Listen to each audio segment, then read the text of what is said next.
Hoje nós iremos tratar de transtornos psíquicos que levam aos conflitos e causam, na maioria das vezes, os divórcios. Estamos aqui com a doutora Rejane, psicóloga, psicanalista. Estamos também aqui com a doutora Alexandra Clara, especialista em direito de família. E vamos tratar de um assunto muito importante, porque é o que vem ao nosso consultório com frequência, né? Sim. Que são casos, né, de divórcios com narcisistas, borderlines, bipolares. Porque no momento que a gente está fazendo o divórcio, dentro deste processo, o que a gente observa? Os transtornos de personalidade. E são eles que vêm causando o divórcio. E até mesmo esses transtornos de personalidade, eles dificultam muito na celebração de acordo. Então, o porquê que às vezes um processo de divórcio demanda tanto tempo de uma tramitação judicial que poderia ser resumido? Porque são conflitos psíquicos que são causados em virtude da personalidade desenvolvida. Então, eu acho que entre, né, o nosso projeto para 2024, que são as realizações de podcasts, para estar esclarecendo as pessoas, não só do trabalho desenvolvido pelo escritório, mas também do que leva no dia a dia, como identificar se vive ou não num relacionamento abusivo e tudo mais, nós vamos conversar com você hoje. Seja muito bem-vinda, Regiane. Obrigada, doutora Alexandra. Obrigada, doutora Laura, pelo convite. Bom, da minha experiência clínica, né, o que mais causa conflitos nas relações de casal é o transtorno de personalidade paranoide e o transtorno de personalidade narcisista. Por isso, essa dificuldade de fazer acordos. Então, vamos lá. Primeiro, Rejane, como é, então, um divórcio com um narcisista? Primeiro, vamos definir quais são, assim, como identificar um perfil narcisista na pessoa. Então, vamos começar. Então, como é o namoro com o narcisista? Isso, é o primeiro passo. Como identificar? Como identificar? Muitas vezes as pessoas pensam que o narcisista ele vai chegar falando da grandiosidade dele. Não, tem narcisista que é sutil, né? Mas ele tem uma urgência de ter um self, um eu muito grandioso. Então, quando você encontra um narcisista, o seu eu também fica grandioso. Porque ele tem um funcionamento que é de idealização. Então, vamos supor, tem mulheres narcisistas e homens narcisistas, tá? Então, vamos supor que um homem narcisista encontrou com uma mulher de outra estrutura psíquica, tá? Uma mulher mais passiva. Então, ele vai idealizá-la. Ele vai colocá-la num pedestal. E por que ele faz isso? Porque ele empresta essa grandiosidade dele a outra pessoa, para ela ser incorporada no eu dele.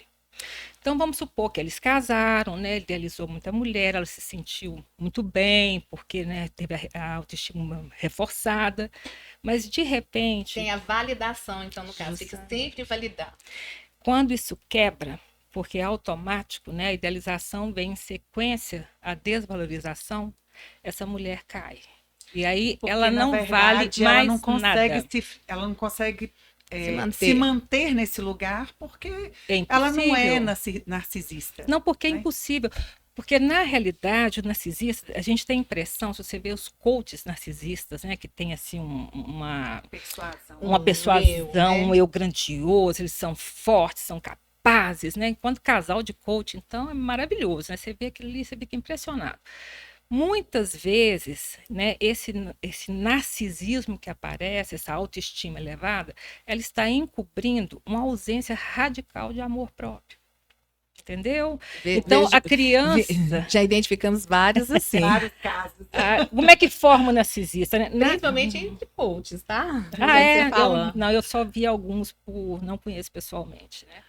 Só vi por vídeos. Mas o narcisista, na realidade, ele tem uma falta de amor próprio radical, porque ele não teve esse reconhecimento na infância. Então, ele cria um falso eu grandioso. Então, a urgência dele é preservar esse eu. Então, o que ele tem muito medo no caso do divórcio? De ser humilhado, de ser envergonhado. Ele não está sofrendo tanto por causa do abandono, do pedido de divórcio, porque o outro vai embora. Né? Não, igual... Né, os neuróticos fazem, sofrem. A questão é a imagem dele. A questão é a imagem dele. Então, a separação vai ser um inferno. Ele não vai facilitar, porque ele vai se vingar daquela mulher que ele idealizou e depois ela caiu.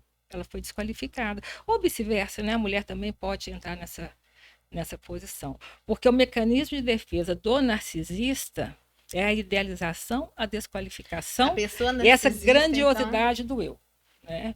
E ele tem uma inveja primitiva também, sabe? Assim, o que move o narcisista também é a inveja. Então, Olha, quando o isso é outro vai interessante, embora, essa tinha questão da observado. inveja também. Não porque sabia. a inveja- inveja gera uma competição, não gera? Ou não? no caso do narcisista, gera uma ameaça. Ele sente a inveja, ele quer destruir aquele objeto que ele Ele inveja. se sente ameaçado E se for a ex-mulher e o ex-marido, né, ele vai fazer de tudo para para destruir. destruir. Então, toda pessoa narcisista, ela acaba sendo invejosa. Sim, a inveja é primitiva.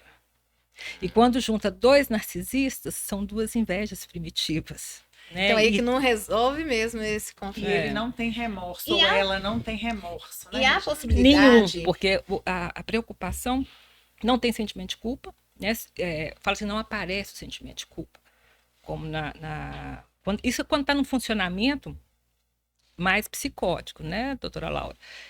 Porque você tem um funcionamento com a organização psicótica do narcisista e um funcionamento com a organização neurótica. Com o divórcio, ele pode estar até funcionando aqui, com defesas mais Dá uma amadurecidas. diferença para gente, Rejane, do funcionamento neurótico e E do psicótico. psicótico, na psicose, nessa organização psicótica, você usa defesas primitivas de bebezinho. Por exemplo, nós passamos pelo narcisismo, né, no desenvolvimento da nossa personalidade, que é aquela fase em que, por volta assim, dos 8 meses, você vê isso muito bonitinho no bebê, né? Assim, o eu é grandioso, tudo gira em torno dele. No princípio, Até que está começando a andar, chama mais atenção. quando começando a andar, aí ele já está começando a ter um eu já começou a diferenciar um pouquinho ele da mãe. Antes ele é emboladinho com a mãe, então o mundo gira em torno dele. Então ele vive como uma majestade. Esse é o narcisismo primário. Então os mecanismos de defesa, o que são mecanismos de defesa? A emoção é ruim, eu sinto uma angústia muito grande, aí eu vou erguer um mecanismo de defesa para lidar com essa angústia. Então, na organização psicótica, você vai usar mecanismos de defesas primitivos. Quais são esses mecanismos? Né? Tem uma angústia de morte, então tem que lidar com isso. Então, eu corro de uma forma em que eu vou me proteger dessa angústia de morte. Eu estou funcionando aqui na base, na organização psicótica. Na organização neurótica, a gente chama de angústia de castração. Aí já não é mais angústia de morte. Aí eu tenho defesas mais amadurecidas. Aí eu tenho sentimento de culpa. Você já consegue elaborar alguma coisa. Você já consegue elaborar alguma coisa. E aí você consegue fazer um acordo. Porque na organização neurótica eu tenho sentimento de culpa, eu tenho empatia. Na organização psicótica eu não tenho empatia. Eu finjo simpatia. É uma simpatia fingida. E há possibilidade de pessoas narcisistas, então, se relacionarem entre si? Por exemplo, a gente está falando da fase do namoro, que a gente ainda nem chegou no divórcio, né? Nem teve casamento ainda. Então, uma pessoa narcisista consegue identificar o outro narcisista? Não, né? Olha, vai ser um espelho, né? Vai ser um espelho. Forma-se casais narcisistas, que eu te falei dos coaches, né? Formam os casais narcisistas como formam os casais paranoides. E aí é uma distorção da realidade conjunta, né? Dos dois, porque os dois são grandiosos. Né? E se dão muito bem profissionalmente, né? Enquanto não existe nenhum estressor, nenhum trauma, esse casal vai muito bem.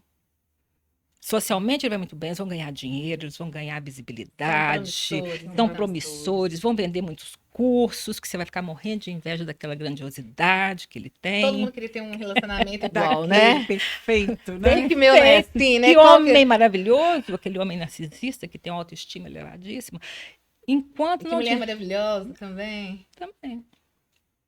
Não é tão comum, tá? Mas quando forma o casal, né, e não havendo nenhum estressor, eles vão levando esse casamento, né, vão tendo sucesso. Aí tem que ver cada um é cada um e tem a história de vida de cada um, os traumas também, né?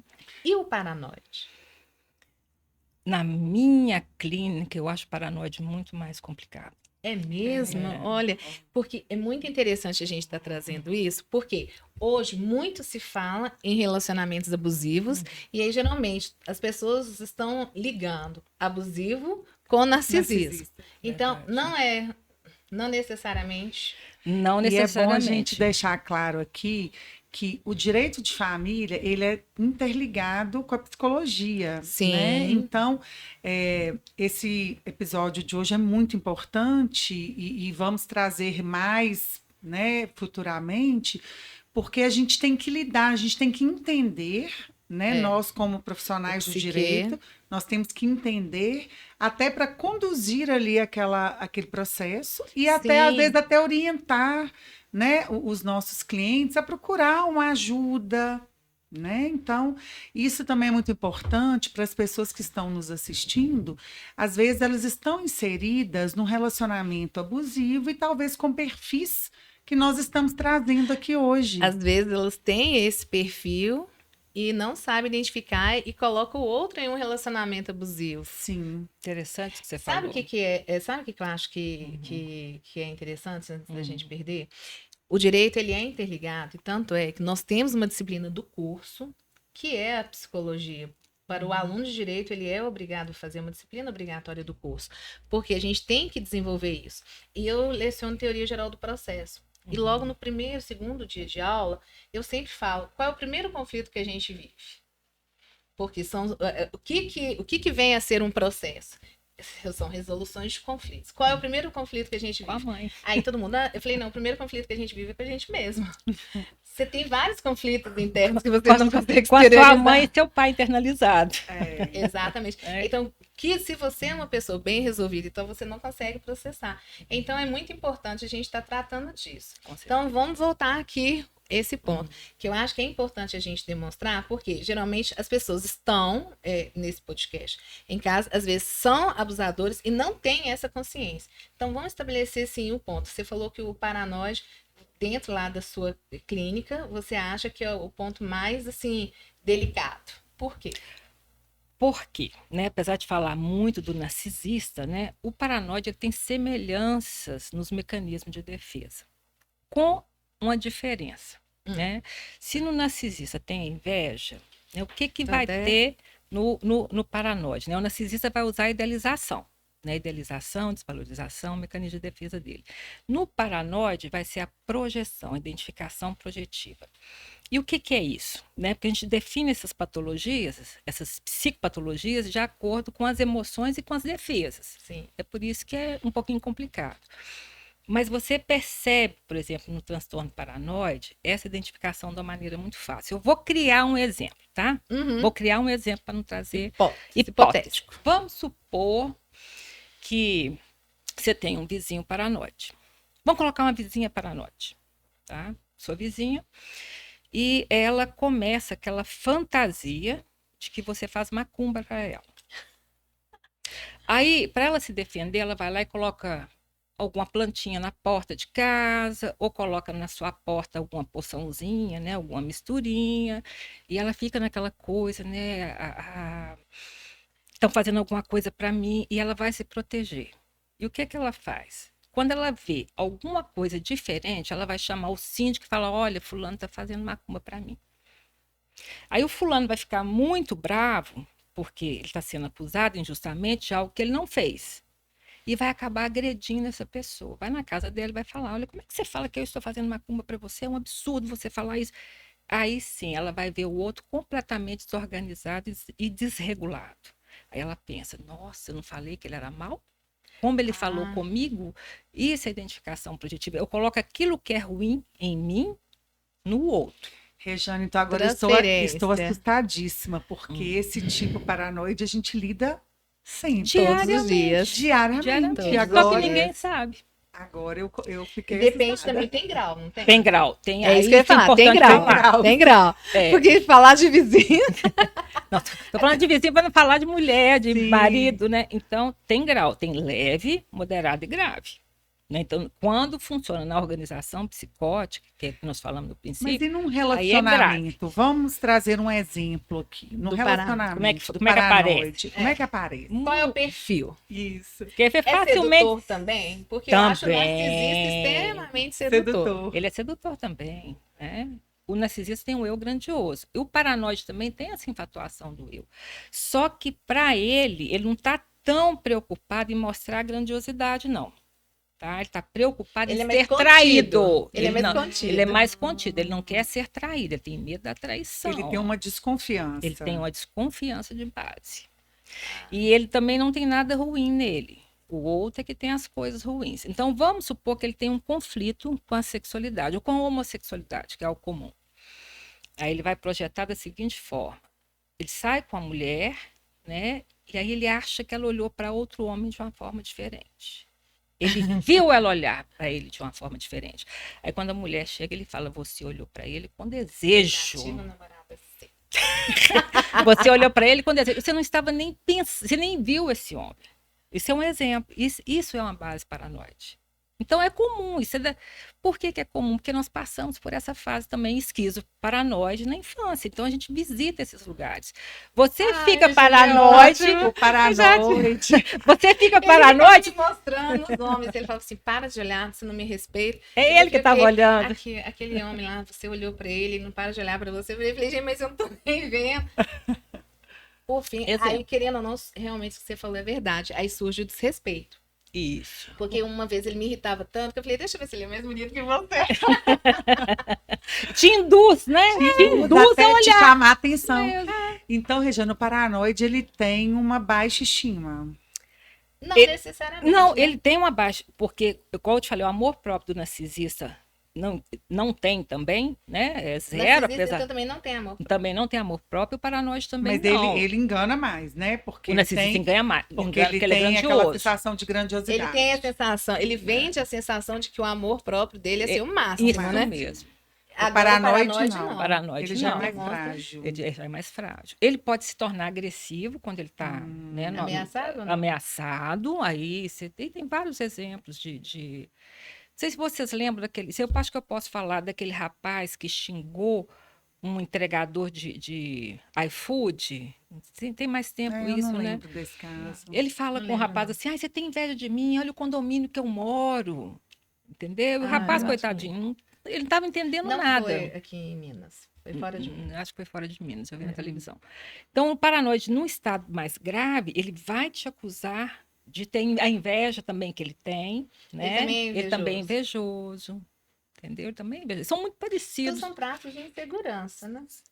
São traços de pessoas que teve carência no desenvolvimento da subjetividade. Carência principalmente com a relação com a mãe, de cuidado.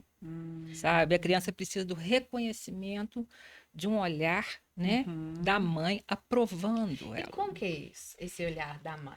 Que começa, então, na primeira infância, segunda infância, como que faz? Te dar um exemplo. Você está lá trabalhando ou vendo, né, agora no celular, alguma notícia, e chega uma criança pequenininha, de seus 3 aninhos, com um desenho que ela fez, uma bolinha, uma coisinha boba, né? Ela fala assim, aqui, mamãe, que eu fiz para você. Aí você fala assim, não, depois eu vejo isso. Não dá a menor importância. Mas tem que ser uma repetição. É claro que se você fizer isso uma vez, não vai ter tanto significado. Né? Então, a mãe está ali do lado, mas ela não está dando valor.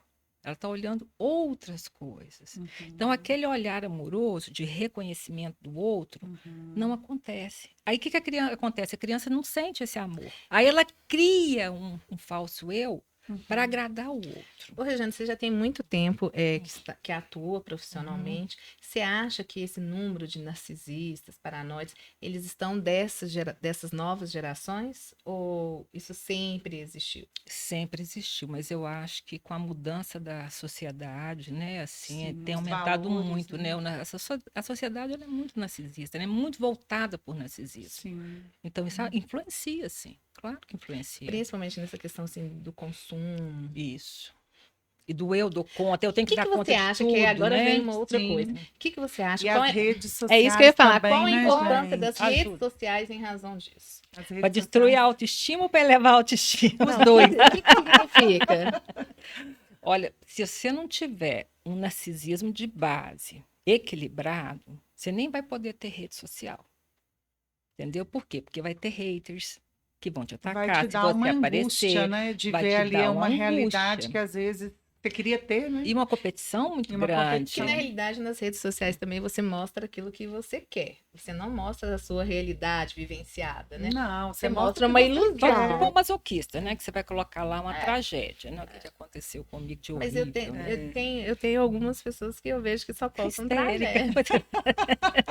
Depende do perfil de personalidade. Agora vamos lá. Então, assim, dois perfis que a gente tem no momento de fazer o divórcio, que é complicado, são os narcisistas e os paranoicos. Eu não falei como é que é o divórcio. Né? E como que funciona a questão do divórcio? Divórcio, imagina, você casou com um anjo de luz, no caso do narcisismo, né? Você casou com uma pessoa maravilhosa, que te fortalece, que você se sente grande do lado dele. E na separação, você vai dar de cara com Lúcifer, porque ele vai ser o demônio. Ele não vai te deixar. Gente, isso não é durante a separação, não, é pro resto da vida.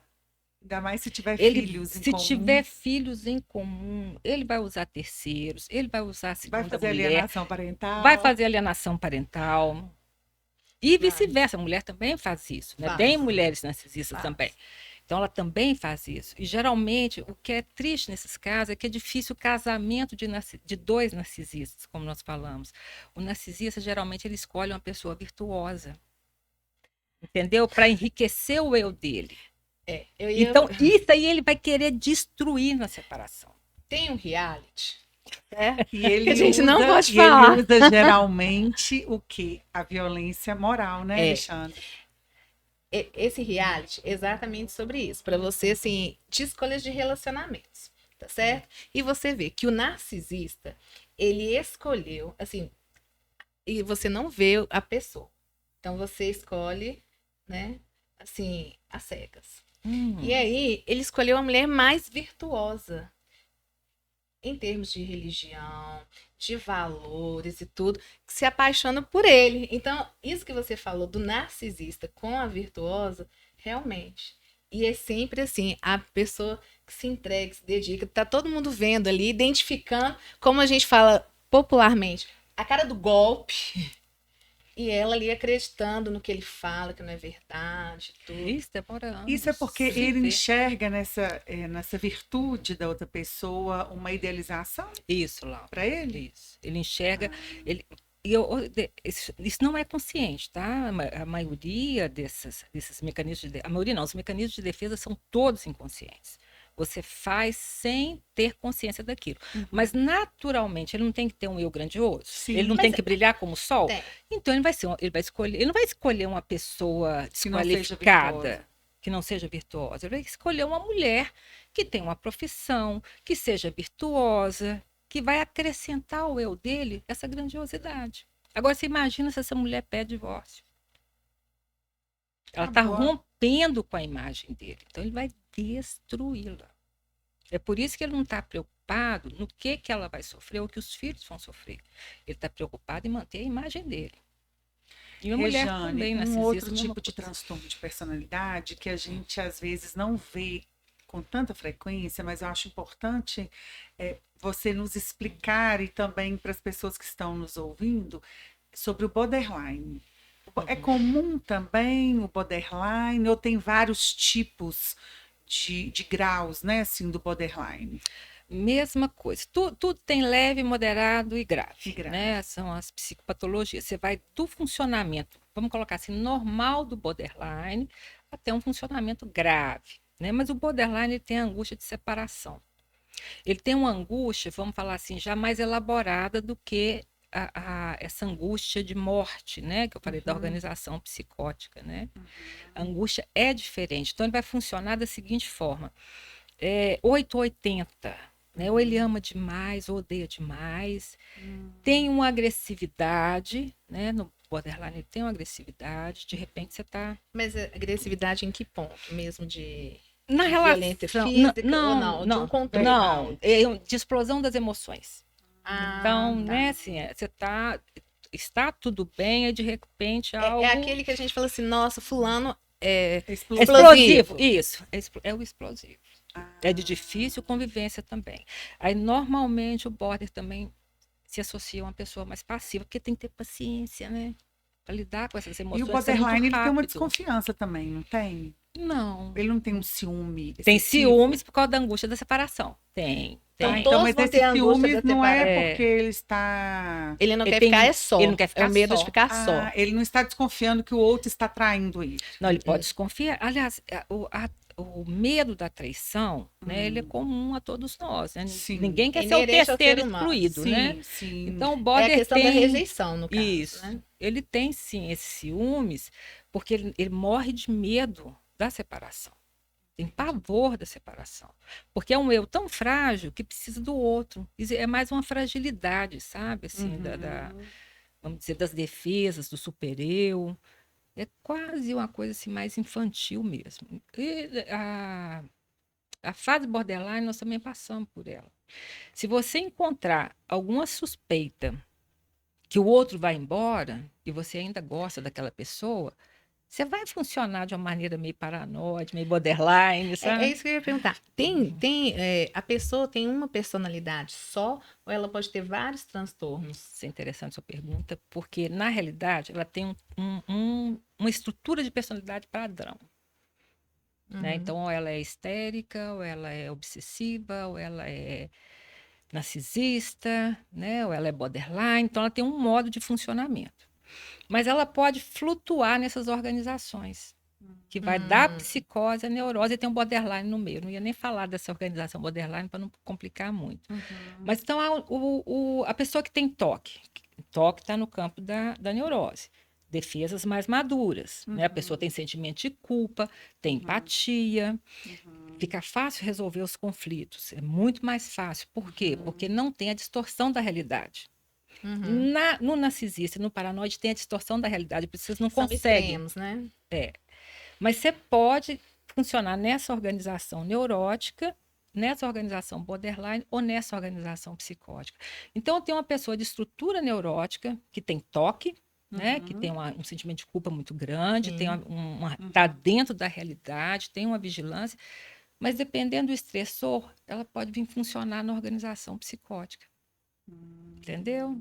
Flutuar, mudar. Flutuar, mudar, mas a estrutura dela é essa aqui. Isso Ela não acontece- vai virar Ô, ô, ô. outra coisa. Ela vai funcionar ali de uma maneira desorganizada, mas depois ela volta. Você sabe por quê, Jane? Às vezes, quando nós estamos fazendo as sessões de conciliação para poder fazer Pode um me divórcio, de um divórcio consensual, você sai dali com um acordo praticamente amarrado, né, Laura? E aí, assim, 2 dias depois, zera tudo e vem aquela confusão toda de novo, que você falou assim, gente, Nós não acredito, volta no zero, estaca zero. Aí você vem e vai. Então, assim, você fica indo e vindo. Assim, fica 2, 3, 4, 5 meses tentando Que eu costurar ali percebo? um acordo. Quando tem uma das Muito partes que é narcisista, a gente não consegue ter uma tranquilidade. É isso que a Alexandra falou. Nós vivenciamos um caso recente, onde fizemos um acordo numa audiência de quase 4 horas. E logo após a audiência, uma semana depois, a pessoa, que no caso é a mulher, ela Com começa todas as medidas de a proteção, descumprir os acordos, né, com todas as e medidas de proteção. com todas as medidas de proteção que ela criou de vítima, ela começa a descumprir e quando ela descumpre, ela joga em cima do outro a culpa. Né? Então, ela cria uma situação de conflito, joga a culpa no outro, entendeu? Essa é a identificação projetiva. Ela cria uma situação, né, que ela acha que o outro vai fazer com ela e antecipa isso jogando para o outro. E não está muito preocupada com sofrimento, não sei se tem filhos, né? Você não está muito preocupada. Rejane, como que uma pessoa ela pode identificar durante a fase aí, vamos pôr, de namoro? Primeiro, qual a diferença entre cuidado e controle? Então, vamos a um exemplo, né? Tem um aplicativo que é para saber aonde que os filhos estão através do celular. Isso aí é um cuidado. Então, você tem filhos menor, né, menor de idade, que está numa festinha, ou vai para algum sítio. Então, pelo celular ali, você sabe onde está aquela criança, aquele adolescente. E aí isso te traz um conforto. Isso é cuidado. Agora, se eu uso esse mesmo aplicativo para o meu marido, para vigiar os passos dele. Então, por exemplo, ele fala que vai jogar tênis. Só que ele não vai na quadra que a gente tem costume de jogar. Ele vai em outra quadra, mas não me avisa. Aí quando ele chega em casa, eu pergunto: mas você falou que ia jogar tênis, você não estava na quadra tal. Ele fala: não, porque eu fui em outra, fui convidado. E tem que justificar os passos dele. Isso é controle. Então tem uma diferença muito grande. E o outro que está sendo controlado, ele sente esse aprisionamento. Ele sente culpa? Quem está controlando? Não, o que é controlado às vezes? Sente, porque ele pode achar, aí é complicado, mas ele pode achar que a culpa é dele, que ele não. Então, se for um paranoide do lado de cá, né, que está fazendo essa identificação projetiva, você vai ficar o tempo todo querendo comprovar que você é fiel, que você não vai trair, mas não adianta. Que você nunca fez nada para merecer Não aquilo, adianta, né? não adianta. Aí você pode desconfiar, falar: não, aí tem um transtorno paranoide, porque eu sou fiel, não fiz nada errado, não traí ninguém. Você quer ver um exemplo? Você casou com um exemplo de paranoide.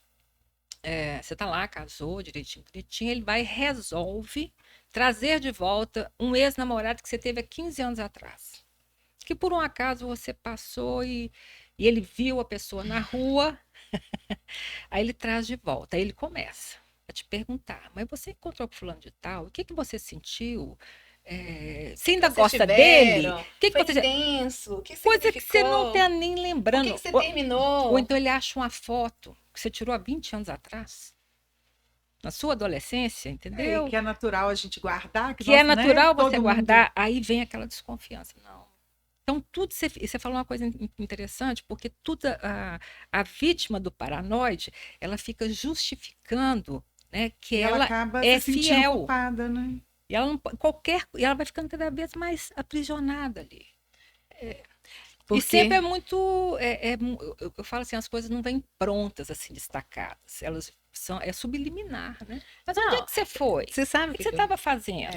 E a violência geralmente praticada, gente, ela é muito. Ela está descrita na Lei Maria da Penha, né? Que é a Sim, violência psicológica e a moral. Psicológica, né? Psicológica e moral. É. Mas sabe o que eu acho que é o mais importante? Às vezes é como o outro vê. Sabe, Regiane, eu fiz essa pergunta, eu vou te contar um exemplo. Aconteceu comigo. Eu tinha um namorado, né, uma época, e aí eu falei: o que você gosta de comer? Aí a gente fala: eu gosto disso, isso, isso. Aí a primeira vez a gente saiu para jantar, aí ele virou e falou assim: eu vou querer isso, para ela, isso. Ele escolheu por você. Escolheu por mim. Seu namorado? Aí já acendeu a lanterninha, né? A Não, luzinha. aí eu virei e falei assim: tá, vamos ver. Aí a segunda vez. Tá sendo carinhoso comigo, Isso, né? tá Escolhendo dando comigo, Mas é é. interessante, que eu vou te contar o desfecho. Aí a segunda vez, né, saímos para jantar e tal, e para ela, isso. Porque eu gosto assim, à noite, geralmente, assim, um peixe, salmão, né, tilápia e tal. Aí eu falei: tá. Aí da terceira vez, eu falei assim: é hoje que eu vejo. Aí ele virou e falou, eu falei assim: não vou querer isso não. Hoje eu quero uma picanha. Ele virou e fez assim: o quê? Ele não gostou de ser contrariado. Abusivo. Ele estava exercendo, assim, Um controle. né, um controle ali. No primeiro. Aí eu contando isso para as minhas alunas, que assim, são novos e tudo, que a gente tem que ter muito cuidado, porque um excelente namorado, extremamente assim, carinhoso, sedutor, tananã, tananã, tananã. Mas aí eu não sei qual que é o Controlador. perfil dele, se é narcisista, o que que é, né? Aí eu virei, aí uma aluna falou assim: ai, prof, que lindo, ele é tão cuidadoso. Eu falei: cuidadoso não. Ele definia o que eu iria comer, só porque uma vez, a gente conversando, eu falei que à noite eu gostava de comer peixes, mas não significa que toda noite. Que toda. Que você Entendeu? tem, cada E eu também dia tenho você o tem direito uma de vontade, não, né? tenho o direito de escolher e tudo. Aí eu virei e falei assim: olha como as coisas são. Então, às vezes a pessoa, assim, para mim eu entendi como controle, para ela era cuidado. Mas você entendeu que era controle quando foi da terceira vez. Não, E é isso desde a mesmo. primeira acendeu a É? lanterninha. Ah, tá. Não, desde a primeira eu falei assim, não, desde a primeira eu falei Você assim, eu quis já não testar, gostei. Eu né? falei assim, vou dar, vamos ver a segunda vez se isso foi só. Aí a segunda vez eu falei, tá. Falei assim, da terceira eu vou contrariar pra ver. Significa que você não é uma pessoa passiva, viu, doutora Alexandra? Não, eu acho que Não, não e tem forma alguma. e tem um narcisismo equilibrado, porque uma pessoa que é passiva, dependente, ela vai falar, ai, que maravilha, ele escolheu para mim. Né? E você vai causar arrepios, porque você tem sua individualidade, você tem a sua personalidade. Né? Mas tem gente doidinha para que alguém carregue, né? Carregue o meu desejo, escolha por mim, né? É. Então, você perceber isso, mas também você lida, né, muito com Não, isso, mas eu né? falo que assim, é complicado. É exatamente Eu isso. Por a acho gente que é uma lidar. maturidade. E aí a É, gente que quer faz. repassar, às vezes, assim, num grupo de alunos e tudo, explicar. E você vê que é o seguinte, as pessoas vivem e não. Eu tive casos assim de pessoas muito próximas a mim, está vivendo relacionamentos assim com Abusivos. narcisistas e aí eu fico dando exemplos fictícios, dando exemplo da realidade que ela está vivendo para ver se ela identificava ali e não entendia. não, porque tem uma alienação. Pois é, como que surge essa alienação? Tem uma alienação, se demora muito tempo, porque tem um amor envolvido, né? Quando, Nossa, isso é tão complicado. Né? quando existe a união, né, no caso do narcisista, forma uma simbiose. Então, vamos dizer assim, os limites do eu, de quem está formando o casal, fica muito frágil. Tem uma. Porque o narcisista, ele precisa de alguém que Não posso- dependa dele. O narcisista precisa de alguém que ele possa inserir ao eu dele. Ah, tá. Porque Tem o que eu se dele é o mais encaixar. importante. Ele vai escolher alguém para ele inserir no eu dele. Né? E é uma pessoa, igual eu te falei, virtuosa, mas passivo-dependente. Porque Que se a pessoa. vai deixar ele fazer o que ele quiser. Justamente. Porque se você começar a brigar muito, a criar confusão, ele não vai querer ficar com você, não. Né? Ele quer ser satisfeito nessa necessidade dele. Então tem que ser uma pessoa passiva. E já o paranoide? Paranoide, aí é por isso que eu falo que é o mais complicado, né? Eu Porque- quero dar um outro exemplo. O paranoide é mais complicado, principalmente se ele for calado. Porque a pessoa não chega falando, olha, eu desconfio de você, eu acho. Ele não vai mostrando as fantasias paranoides dele. Por isso que é difícil o diagnóstico, porque ele é muito dentro da realidade.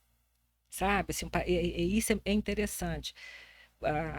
Ele funciona dentro da realidade. Então, por exemplo, ele teve um filho. Esse é um exemplo clássico, né, doutora Laura? Teve um filho. Ele pode suspeitar que o filho não é dele, porque ele tem essa fantasia de traição. Mas ele não falou nem para a mulher dele. Mas ele vai lá e leva, dá um jeito de fazer o DNA. Um caso desse. Entendeu? Assim, e a mulher só vai saber anos depois que ele desconfiava que ela traía, que o filho não era dele. Ele não chega falando. Sim. Aqui, olha só. Que aí vamos identificar perfil no dia a dia para a gente saber. Ai, seu marido é tão fofo. Ele te traz todos os dias no salão, todos os finais de semana no salão, né? No sábado, para você fazer cabelo e tudo, aqui com a gente. Ó, tem dia que ele até entra. Controle. E Fica lá aí? fora esperando. Tem dia que ele fica lá fora. Tem dia que ele Controle. entra. Fica Controle. batendo papo. Isso E não é aí? cuidado. Ele é paranoide, narcisista? Ele tá é porque esses traços podem aparecer em diversas outras. estruturas, né? Igual eu te falei, assim, o que vai definir o narcisista é o mecanismo de defesa que ele usa tá. e a inveja, que é as angústias primitivas. O paranoide é a projeção, a identificação projetiva. Então, esse controle, ele pode aparecer em qualquer estrutura. O obsessivo pode fazer esse controle. Ah, é? Ele pode fazer esse controle, porque o obsessivo também tem isso, né? Ele quer controlar tudo. E às vezes ele não tem a fantasia de traição, mas ele pode controlar pelo simples controle. Uhum. Ele quer ter o controle de tudo. Mas o que cabe às pessoas, né, como vítimas, né, desse controle, é colocar o perceber que limite. existe o controle e colocar limite. Não precisa você me buscar no salão. Colocar o limite. Eu vou ao salão. Eu vou e volto. Preservar a sua individualidade dentro do relacionamento. Principalmente na esfera psíquica. Na esfera né? psíquica. Porque independente, doutora Alexandra, de ser paranoide, narcisista, obsessivo, né?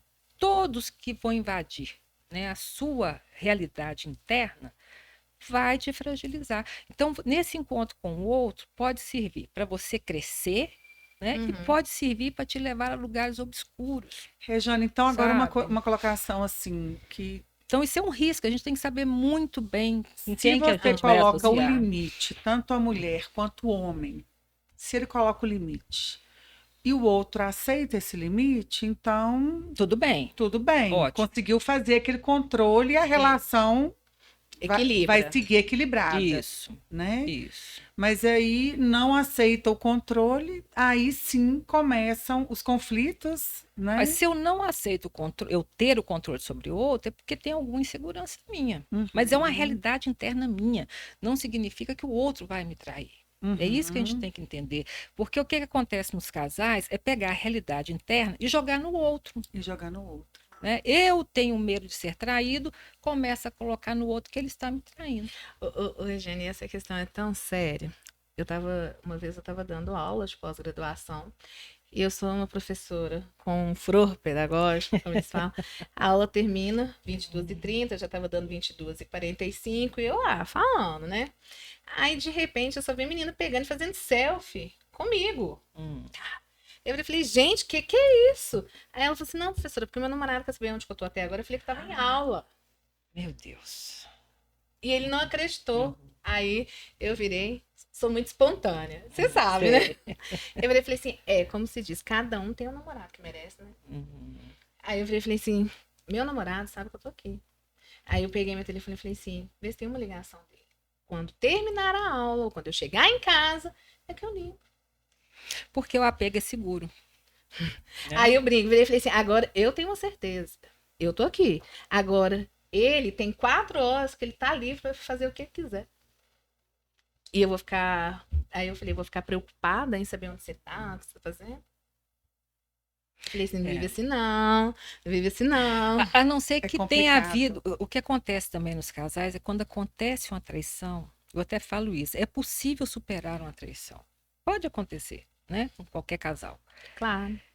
E na traição, as pessoas começam a funcionar de uma maneira paranoide.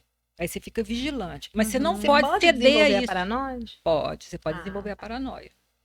E- Não a e- paranoia e deve clássica, ser muito comum esse patológica. desenvolvimento Por depois, isso que chama paranoide. Mas você fica meio assim, nossa, vai me trair, já me traiu uma vez, vai me trair entre de aspas, novo. você perdoa, mas no fundo o Isso. perdão é muito difícil, né? Um perdão nessa seara, É. né? Então você perdoa, você continua o relacionamento, mas você vigia, né? Mas você vigia. Isso tem um tempo. E cabe àquele que traiu, onde é que nós vamos parar, gente? De narcisismo a traição. Comprovar que mudou. Isso mesmo. É comprovar que mudou. Tá. Né? Que ele pode ser confiável. Confiável novamente. E eu já atendi casais onde houve traição, que funciona muito bem depois. É. Mas fica um tempo, aquele que foi traído, ele precisa muito do outro. Sabe, assim, o outro tem que dar provas mesmo.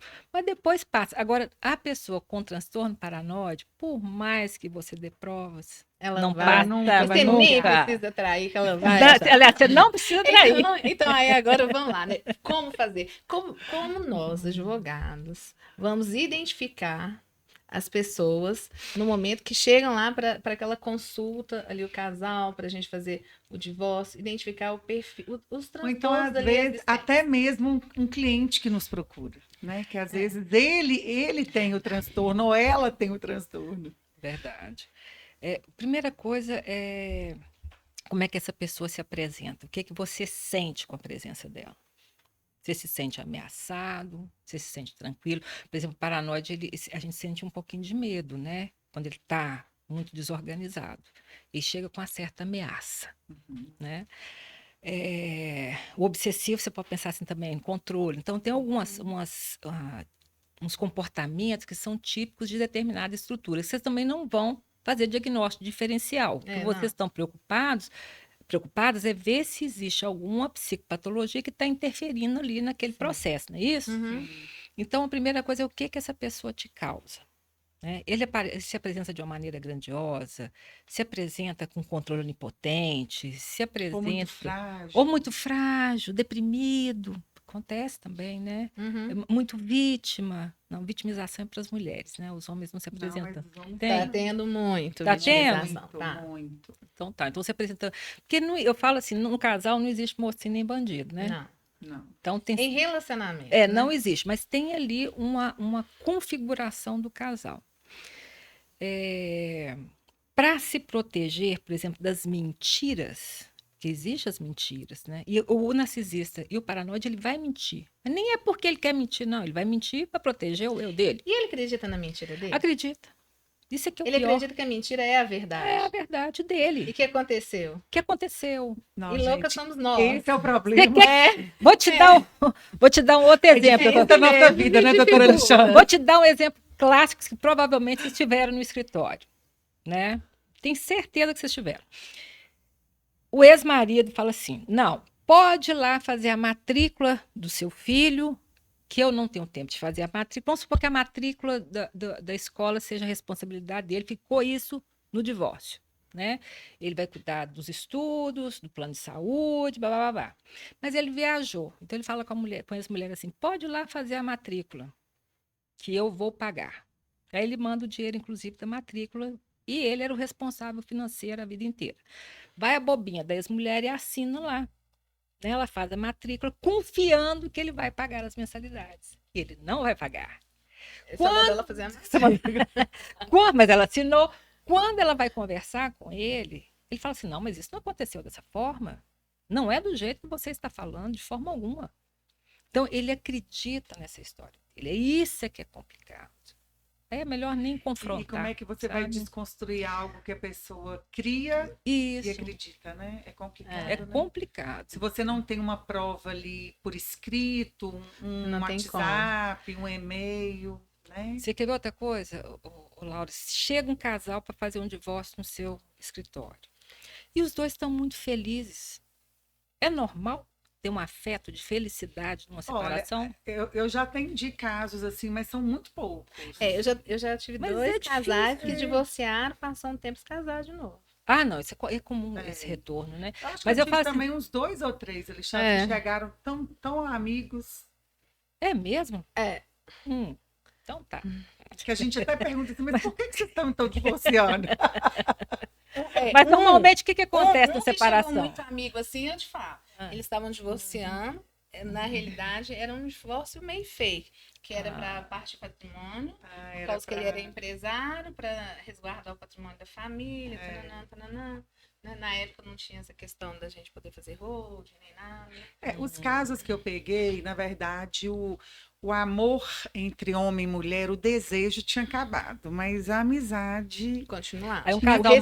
maduro, né? A Um casal amizade, o maduro. respeito. É um casal maduro. É um casal maduro. bem maduro. Mas não é o comum, né? Não, Geralmente tem acusações, infelizmente né? não, né? Eu acho que a primeira coisa é ver se o afeto está coerente, porque a separação ela é dolorosa. Sim. Então, se é a separação de fato, né? Sim. Tem uma tristeza por aquela perda, mesmo que você não gosta mais da pessoa, né? Mas você vai perder uma família, né? Uma casa. Você vai mudar, né? Você vai a mudar. sua realidade. Isso. Tanto é que a gente fala, a ação de divórcio ela tem uma natureza, né, constitutiva. Vai alterar a relação jurídica. Então, A relação jurídica, porque vai tem alterar que ter um luto. de fato. Isso, mas tem que ter um luto daquela Tem, relação e cada um continua a sua vida. Sim. Então, chegar numa mania, você me perguntou do bipolar, né? Pode acontecer isso também, né? Numa situação que é para ter um sentimento de tristeza e perda do outro, né?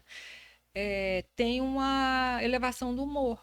Aí você já acha estranho, a pessoa está muito alegre. Separou hoje, na semana que vem tá lá com a taça de vinho, com outra pessoa, já Fazendo marcando festa. casamento, fazendo festa, casa rápido, 2, 3 meses depois que separou. Então, vocês têm que ficar antenados. Isso não é normal, né? Não é normal, é uma negação da realidade. Sim. Isso acontece. Aí- A não ser que já estivesse num casamento já falido há alguns anos, né? Ah, é Sei, diferente. né? Não, mas Aí, mesmo já assim é separou, diferente. né? mesmo assim. E isso não é muito Porque comum vai pra alterar. mulher também, não. Porque a mulher, ela costuma vivenciar o luto, às vezes, um tempinho maior que o homem, né? O homem geralmente casa mais rápido, né? Mas isso também é muito relativo, Rejane. É porque a gente relativo. atende Tá tudo muito muitos relativo. homens que também Estou sofrendo. estão sofrendo, que passam pelo luto e que a perversidade está na ex-mulher. Aí essa mulher, né? É muito Acontece. complicado. Esse que a gente acabou de falar, Sim. cheio das medidas protetivas, que a gente, esse aí tem até a dúvida se realmente existiu ou se foi criado, né? Sim. Toda uma situação. Ah, cria muito, né? A mulher, quando ela está nessa posição e ela não quer perder, que eu acho muito triste, eu já atendi, já tem muitos anos atrás, um rapaz que foi acusado de abuso sexual. Isso aí é grave. É grave. Né, da filha. A filhinha tinha, na época, uns 4, 5 anos. Eu nem conhecia vocês, tem muitos anos. E ela foi embora, foi para outro estado, e ele perdeu completamente. Não existia lei. Nessa época não tinha lei de alienação. Mas não existia nessa época. São falsas acusações de abuso, falsas acusações. Né? E ele, a teve pessoa ele teve que trabalhar o luto da filha. Olha, você perdeu sua filha, acabou. Não tem mais retorno, né? Ficar 5, 6 anos sem ver a criança. E quem me indicou na época foi uma pessoa da família, sabe? E me contou. Também a gente tem que fazer uma certa investigação, né? Para ver se realmente é verdade. Mas é interessante que você falou que, assim, como que nós, né, profissionais do direito, vamos identificar um cliente quando chega, se tem ou não transtornos de personalidade. Assim, eu atendo muito, né? Não só no escritório, mas também atendo em uma outra instituição, em razão de... voltado para a população economicamente sem ter recursos, né? E, Regiane, eu já tive cada perfil que, assim... E eu chamo os alunos e peço, assim, para que eles tenham muito respeito quando a gente identifica que a pessoa tem transtorno, aí é um transtorno psiquiátrico que eu não sei ali diagnosticar, mas que a gente tenha o respeito de atendê-lo, dar uma orientação jurídica correta, mesmo sabendo que o caso complexo, que o caso não existe. Não tem solução. Não existe. Mas a gente tem que dar. Entendeu? Uma solução. A pessoa cria um caso. Mas a gente tem que dar uma resposta. E o que você acha, assim, como agir neste caso? Dá um encaminhamento, dá um encaminhamento psiquiátrico e psicológico. Dia 1º agora eu faço 23 anos de docência. 26, aí entregando a idade. Não entrega, não. Já 26 anos, já, né, de formada, que a gente exerce aí a advocacia e tudo. Então, assim, eu já vi de tudo. Como que a gente tem que lidar? Porque eu lido muito com respeito. Mas vamos supor que você atenda uma pessoa que tem a mesma organização psicótica, né? Tem uma estrutura de personalidade psicótica e alucina e cria realidades. Vai te procurar para se defender de algo que não existe, né? Você mostrar para ele a realidade não vai fazer a menor diferença, vai fazer ele ficar com raiva de você. Né? Porque ele está num outro mundo. Então, se ele criou aquela situação, se desconfia que ele criou aquela situação, dá prosseguimento ao processo dele. Vou te contar um que eu conto para os meus alunos. Dá prosseguimento. Aqui, olha o que aconteceu. Você está um pouquinho tenso, procura um psicólogo, um psiquiatra. Olha só. Psiquiatra, talvez uma medicação, assim, a princípio, ajude, né, a tirar a pessoa daquele mundo. Isso aconteceu já tem muitos anos. O rapaz chegou para ser atendido, estava lá o grupo de alunos e tudo comigo. Aí eu falei, pois não, que você quer, doutora, que eu tenho para falar? É algo muito sério. Eu falei assim, pois não, é confidencial. Eu falei, nós estamos aqui, a gente trabalha com sigilo, confidencialidade e tal. Ele falou assim, então tá, os marcianos vão invadir a Terra. Aí, os meus alunos... Isso é mais grave do que eu imaginei. Os meus alunos olharam assim, eu dei aquela olhadinha assim, tipo assim, ninguém pode rir. Aí eu virei para ele e falei assim, verdade. Aí ele falou assim, eu falei assim, mas o que leva o senhor a acreditar nisso? Aí ele foi descrevendo e tudo. Eu falei assim, mas o senhor tem prova? Ele estava em surto. Porque no direito... Ele estava em surto. Aí eu falei, o senhor tem provas e tudo? Aí ele falou assim, eu não tenho. Aí ele já tinha ido no Ministério Público, na Defensoria. Das acusações, né? E chegou lá, né? Aí eu virei e falei assim, tá. Aí eu virei e falei assim, gente, como que eu vou dispensá-lo de um modo educado? Aí eu falei assim, mas por onde que eles vão invadir? Aí ele falou assim, por Caeté. Eu falei assim, olha, infelizmente a gente só pode atender a comarca de Belo Horizonte. Saída excelente. Aí ele falou assim, eu falei assim, nós vamos procurar. Regiane, ele falou assim, muito obrigada, muito obrigada. A senhora foi a única que parou, que me ouviu. Claro, tem que ouvir. Aí quando ele saiu, os meninos viraram e falaram assim, eu falei, aí eles riram e tudo. Eu falei assim, gente, ele tá em surto e tudo. Mas a gente tem que ter o respeito. Tem que ter o respeito. E no surto, você tem que secretariar. Não adianta você mostrar a realidade para a Não, pessoa. você fala assim, que Você tem que isso? tentar dar uma fazer saída. Isso. Que isso? Você pode falar assim, olha, eu não posso entrar com esse processo porque o senhor não tem nenhuma prova. O senhor tem que trazer Você uma tem que prova trazer a prova.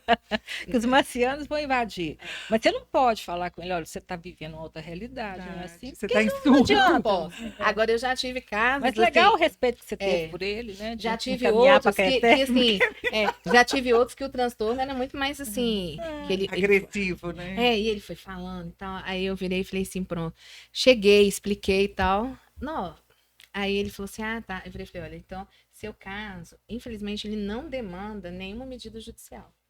Não tem jeito, né? Aí ele olhou assim, eu virei e falei, não demanda. Ele falou assim, o que a senhora me recomenda?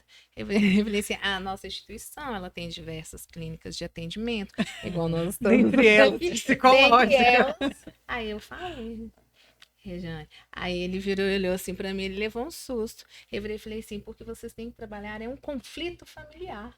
Taquei logo um conflito familiar pra ele, mas não era. Ele tinha. Então, ele desenvolvia na cabeça dele conflitos que não existiam. Entendi. Entendeu?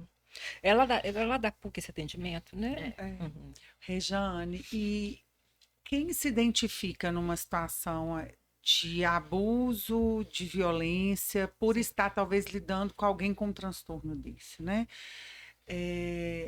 Que vamos supor que essa pessoa conseguiu sair do relacionamento. O que ela tem que fazer para ela não repetir os padrões, né?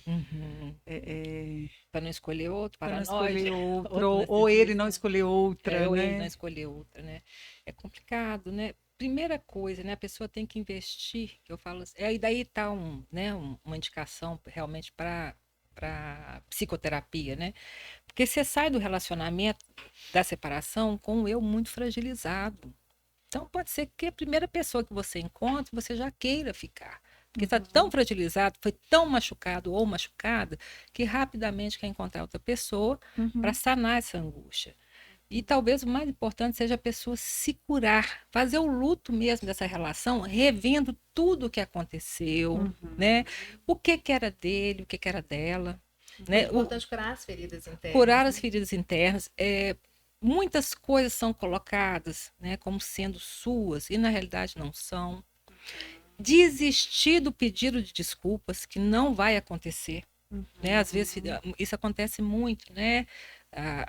Aquele que foi ferido, esperar o reconhecimento do ex ou da ex, né, as maldades que fez, né, com a pessoa. Não vai acontecer. Não vai arrepender. Ou deu um prejuízo financeiro, porque fica aquela expectativa de que o outro vai ter aquele sentimento de culpa. Às vezes tem uma mágoa, né? Ele não me pediu desculpa, ou ela não me pediu desculpa. Isso. Aí fica remoendo aquilo, ligar. Então desista disso, que não siga vai a haver vida. Não vai ver esse pedido de desculpas. O narcisismo e o paranoide tem cura? Pode melhorar. Né? Em qual sentido? Você pode trabalhar esses mecanismos de defesas, né, primitivos, e tentar amadurecer esses mecanismos através de uma relação paciente, psicoterapeuta, reparadora. Porque está lá na infância. Né? No casamento vai aparecer tudo isso que você aprendeu na relação amorosa com seus pais, irmãos. Né? Você atua isso nas relações. E a conversa foi tão boa, né, gente? Que passou rápido, tá acabando. Já. E Ai, que assim, pena. o que você poderia, então, deixar de recado, Rejane, para as pessoas, assim? Porque não existe uma pessoa que não tenha uma estrutura com alguns traços, não é isso que você quis dizer? Todos Isso. nós temos, não é isso? Nós visitamos esses lugares. Nós visitamos. Da organização psicótica, né? Demonstrar também a importância dos pais, da função, do papel de cada um. Nossa, é importantíssimo. Né? Assim, a relação Na primeira da infância mãe, é primeira muito infância. importante, né? Primeiro pra ano de vida é importantíssimo ter essa mãe que cuida, sabe? Que valoriza a criança, né? Nas escolhas dela. Porque tem uma personalidade, às vezes o filho tem uma personalidade que você não aprecia muito. Né? Diferente de você, diferente do marido. Mas você tem que né? Mas são respeitar, traços né? dele. Né? Então, aceitar essas diferenças é importante. Porque aí se fica um adulto, se torna um adulto mais confiante, sem essas fragilidades, né, que vocês viram aí. E do sempre eu. buscar informação. muita Isso. leitura. Hoje tem muita, né, Sim. informação, né? E principalmente, você me falou assim, o que que você, né, É falaria? a sua mensagem. Tanto homens quanto mulheres, né, não se perder no amor, preservar, né, a sua identidade, aquilo que você gosta, e fazer uma negociação com o parceiro, com a parceira, mas não deixar ser abduzido, consumido pelo outro, achando que essa entrega total vai garantir a relação para o resto da E vida. uma felicidade. É. Não né? vai garantir. Né? Você vai se perder e o outro ainda não vai te querer. Doutora Regiane, muito obrigada. Eu que Foi agradeço o muito convite. bom, né? E em breve teremos o próximo, né, Ai, Laura? que Se bom. Deus quiser. Rejane, muito obrigada pela sua Obrigada a entrega vocês. e por ter esclarecido de forma tão objetiva, né? Essas questões que são tão Sim, sérias. sim. São muitas questões. E até o próximo, Até o né? próximo, Até. que o direito de família com a psicologia tem várias interlocuções. É um e casamento bonito, é um casamento né? Eu muito também acho. bonito. E a gente ainda vai ter outros episódios, Vamos outros assuntos muito interessantes. Vamos sim. Tchauzinho. Tá? Um Tchau, beijinho, gente. Beijo, tchau. tchau.